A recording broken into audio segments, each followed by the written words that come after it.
ताकि हमारे परिवार के लायक तो कम से कम अनाज निकल ही आए। पर पिछले साल तो खूब बारिश हुई थी। हाँ राधिका, तब इतनी बारिश हुई थी कि आधी फसल गल गई थी। खेती किसानी की यही समस्या है, बारिश कम हो तो दिक्कत और ज्यादा हो जाए तो दिक्कत।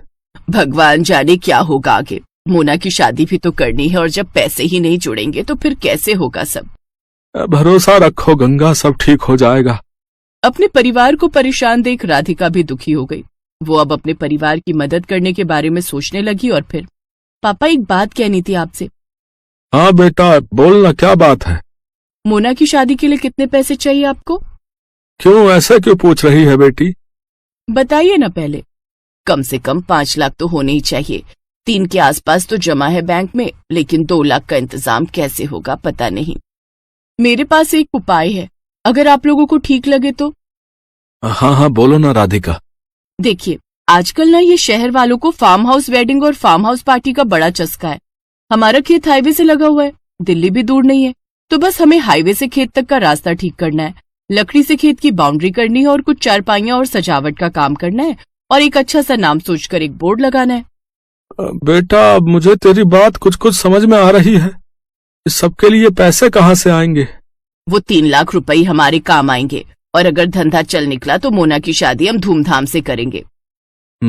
मुझे भी ये आइडिया बढ़िया लग रहा है। अगले ही दिन से पूरा परिवार राधिका के कहने पर काम में जुट गया। हाईवे से लेकर खेत तक बढ़िया टाइलें लगा दी गई, लकड़ियों से खेत की 4 दीवारी कर दी गई और फिर खेत अच्छे से साफ कर उसमें घास उगाकर जगह जगह सुंदर चारपाइयां लगा दी गई। फिर खेत के बीचों बीच एक सुंदर और बड़ी सी खुली झोपड़ी बनाई गई। पूरे परिवार ने जमकर मेहनत की। फिर अगले ही दिन,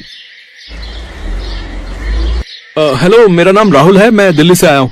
ये रिजॉर्ट पहली बार देखा, क्या परसों शाम के लिए स्पेस अवेलेबल है? हाँ जी बिल्कुल। क्या फंक्शन है? मेरे बेटे का बर्थडे है, केटरिंग मैं खुद देख लूंगा, बस मुझे ये जगह अच्छी लगी। मेरा बजट 20,000 का है, बोलिए आपको चलेगा? जी हाँ बिल्कुल। थैंक यू सो मच, ये लीजिए 10,000 रुपए एडवांस। राधिका का प्लान काम कर रहा था।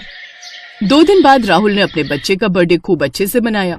राधिका और उसके परिवार ने पूरे खेत को गुब्बारों और रोशनी से सजाया था। ऐसे ही धीरे धीरे लोगों को गंगा के रिजॉर्ट के बारे में पता चलता गया और लोग आते गए। अब तो राधिका और उसके परिवार को काम से फुर्सत नहीं थी। फिर ठीक 2 साल बाद, भैया खाना जल्दी लगाओ, बारात आने वाली है। जी मैडम, अभी लगाता हूँ। ओहो, मोना तैयार हुई कि नहीं? मोना मोना आ जाओ भाई। देख रही है राधिका अपनी ननद को? हाँ माँ, परी से कम नहीं लग रही है। सब आपकी वजह से है भाभी, मेरी नहीं हमारी वजह से। और सुनो, अपने पहले बच्चे के पहले बर्थडे के लिए अभी से बुकिंग कर लो इस रिजॉर्ट की, क्या पता तब ये स्पेस खाली हो या ना हो।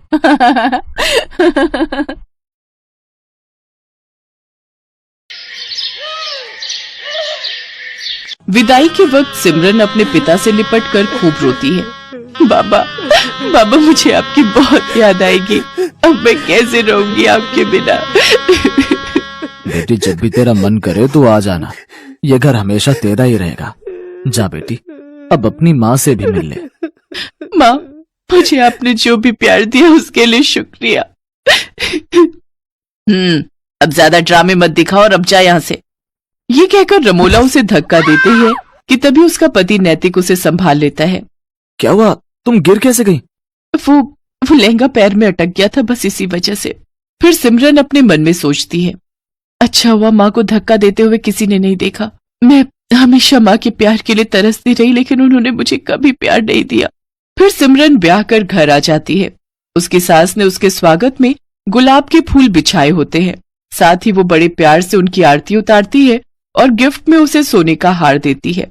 ये ले मेरी प्यारी बहू, तेरा सगुन। बहू, अब से ये घर तेरा है और हम सब भी। तुझे कुछ भी चाहिए होगा या किसी काम में मदद चाहिए हो तो हमें कहना। अच्छा, अब तुम दोनों थक गए होंगे, थोड़ी देर आराम कर लो, बाकी की रस्में फिर करेंगे। शुक्रिया माँ जी। सिमरन नैतिक के साथ कमरे में चली जाती है और आराम करती है। फिर दिन के 1 बजे उसकी नींद खुलती है। ओह गॉड, कितनी देर हो गई, मेरी पहली रसोई की रस्म भी अभी बाकी थी। माँ जी तो बहुत गुस्सा करेंगी। सिमरन जल्दी से बाथरूम की तरफ जाती है, लेकिन बाथरूम से नहाकर निकल रहा नैतिक सिमरन से टकरा जाता है और सिमरन फिर गिरने वाली थी कि तभी वो उसे संभाल लेता है।